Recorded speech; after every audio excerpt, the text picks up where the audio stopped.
అందరికీ వందనాలు. ఈరోజు నేను చెప్పే పాఠం పేరు క్రైస్తవులు చేయవలసిన యుద్ధం ఎవరితో. క్రైస్తవులు చేయవలసిన యుద్ధం ఎవరితో? నేడు ప్రపంచవ్యాప్తంగా ఎన్నో యుద్ధాలు జరుగుతున్నాయి. అంతవరకు ఎందుకండి, మన భారతదేశానికి పాకిస్తాన్కి మొన్న యుద్ధం జరిగింది. తర్వాత ఇస్రాయేల్, ఇలా చాలా దేశాలుకి వేరే దేశాలతో యుద్ధాలు జరుగుతున్నాయి. ఈ యుద్ధంలో ఒక వర్గం వారు గెలిస్తే మరో వర్గం వారు ఓడిపోతున్నారు.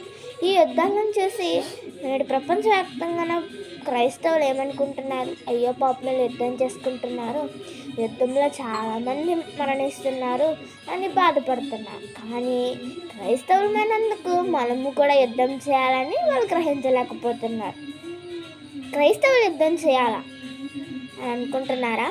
ఒక్కసారి బైబిల్లో రోమపత్రిక 13వ అధ్యాయము 12వ వచనం, రోమపత్రిక 13వ అధ్యాయము 12వ వచనం చదవగలిగితే, రాత్రి చాలా గడిచి పగలు సమీపముగా ఉన్నది కనుక మనము అంధకార క్రియలను విసర్జించి తేజస్సు సంబంధమైన యుద్ధోపకరణములను ధరించుకున్నాము.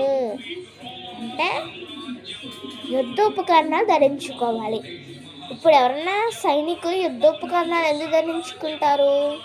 యుద్ధం చేయడానికే కదా ధరించుకుంటారు. అంటే ఇక్కడ పౌలు గారు ఏం చెప్తున్నారు? యుద్ధం చేస్తున్నాం మనం, అందుకు యుద్ధోపకరణాలు ధరించుకోండి అని చెప్తున్నారు. మరి ఆ యుద్ధోపకరణాలు ఏంటి? మనం ఎవరితో ఫైట్ చేయాలి, ఎవరితో యుద్ధం ఉంది, మనకి గెలిస్తే ఏంటి, ఓడిపోతే ఏంటి అని తెలుసుకోవాలని ఉంది కదా. ఒకసారి అదే మాటని బైబిల్లో చూడగలిగితే ఎఫెసీ పత్రిక 6వ అధ్యాయం 13 నుంచి, ఎఫెసీ 6:13 నుంచి చూడగలిగితే, ఏలయనగా మనం పోరాడినది శరీరంతో కాదు. శరీరంతో కాదంటే